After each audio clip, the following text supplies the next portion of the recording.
Hello, Issaquah School District families. I'm Superintendent Ron Thiele. I'm very excited to welcome our students to our schools for the start of the 21-22 school year.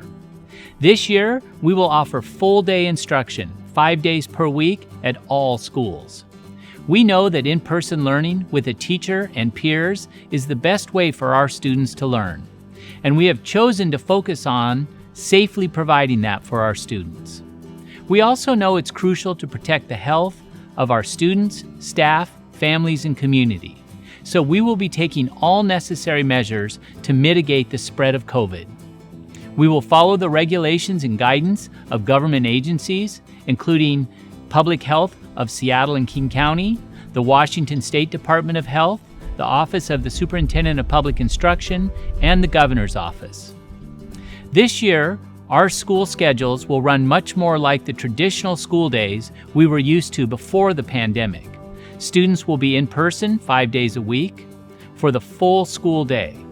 You can find specific information on bell schedules on your school's website. Please pay close attention to the district and school e-news and check the district website for the latest official information from the district. Much more specific information is available on the district website on our Frequently Asked Questions page. Look for a link to that page in the video description. Some of our district leadership team will now talk about many of the topics families will need to know about as they return to school this year. Please note that these are our plans currently, and we may make adjustments as the school year goes on and as the situation with the virus changes in our state. Hi, I'm Deputy Superintendent Josh Almy, and today I'll be talking about some of the COVID mitigation measures we'll be using in our schools this year. First, let's discuss masks.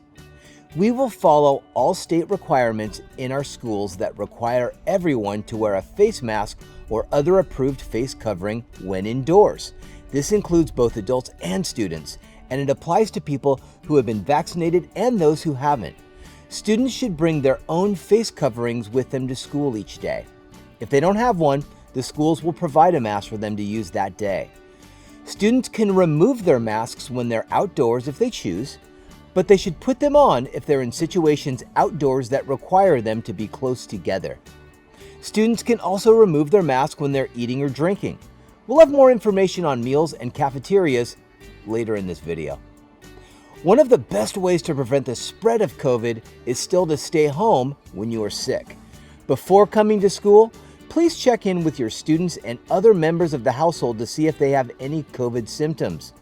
These include fever, chills, cough, shortness of breath, a loss of taste or smell, nausea or vomiting, a headache, a sore throat, muscle aches, and diarrhea.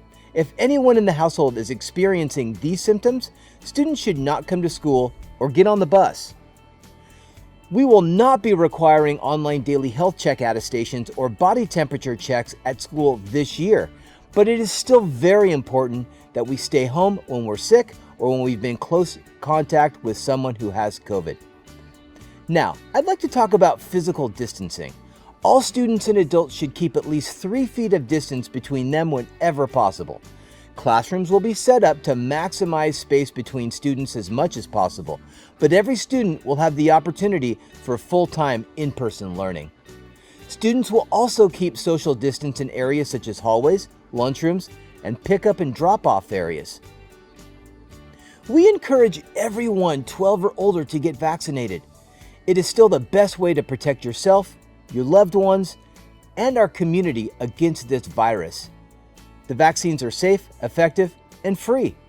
Look for a link in the video description for information on where to receive the vaccine near you. We encourage all eligible students to be vaccinated, but Washington State is not requiring any students to get the vaccine at this time. What happens if a student or adult has a suspected or confirmed case of COVID in school? Anyone who shows signs of illness while at school will be sent home immediately. Students with symptoms will be separated from others in a supervised area to wait for parents to come pick them up. Anyone who is confirmed to have COVID will be asked to quarantine, according to guidance from Public Health Seattle King County. Those who are confirmed to have been in close contact with a person confirmed to have COVID will also be asked to quarantine. For specific information on quarantine requirements and protocols, see the flowchart issued by Public Health. It gives specific information on who should quarantine based on symptoms, exposure, vaccination status, and other factors. You can find a link to the flowchart in the video description below. If a student needs to quarantine, their school will treat it like any other absence due to illness, and teachers will work with students to help them stay caught up with work that they miss. Hello, I'm Martin Turney, Executive Director of Finance and Support Services. I'll be talking about our cleaning and disinfecting protocols, ventilation in our buildings, school lunches, and bus transportation. Our custodians will continue the increased levels of cleaning they've carried out since the beginning of the pandemic, following cleaning and disinfecting protocols established by the Washington State Department of Health. This includes nightly cleaning and disinfecting of surfaces that are touched frequently, such as door handles, sinks, and handrails. Each classroom will also be provided a spray bottle with a soap and water cleaning solution. For middle and high schools, time will be allotted at the end of each class period to clean student desks. Teachers will spray down desks and students will wipe their desks. The disinfecting product we use is registered by the Environmental Protection Agency for use against COVID-19. Additionally, our custodial staff only use unscented cleaning products that are not considered irritants to those with sensitivities to scented products. We have upgraded ventilation practices and systems at our schools to filter the air more effectively and to increase the amount of fresh air in our buildings. These changes are based on recommendations from the Centers for Disease Control and the Association for Heating, Ventilation, and Air Conditioning Engineers. Wherever possible, we have upgraded from MERV 8 to MERV 13 air filters to better filter particles from the air. Filters are changed out at least every 3 months. The ventilation systems at all of our schools, including portable classrooms, are designed to exchange the air at least every 12 to 15 minutes. That means all the air is exchanged 4 to 5 times per hour. We run our ventilation systems a minimum of 16 hours per day to completely purge and refresh indoor air several times overnight.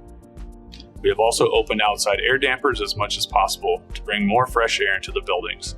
And when possible, we have windows open to let more fresh air in.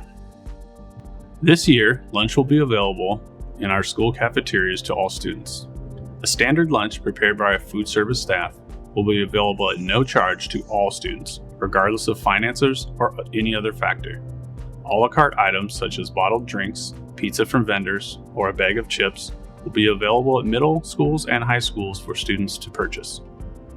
Our food service staff will follow all state and county health and safety requirements for food preparation, including frequent hand washing and the use of gloves, masks, and other personal protective equipment. Students will be required to wash or use hand sanitizer before eating. As much as possible, we will make extra space available at lunch so students can have greater distance between them as they eat. This may include outdoor spaces or spaces elsewhere in the school. Students will wear masks during lunch except for when eating and drinking. Now let's talk about buses. This year, we'll be operating our buses at full capacity. All students, drivers, and other adults on the bus will be required to wear masks, whether they're vaccinated or not. Students will be required to sit at assigned seats on the bus, and will encourage students from the same family to sit together. Windows and vents will be open to increase the flow of fresh air, so be sure your student is prepared for bus rides that may be slightly chillier than usual.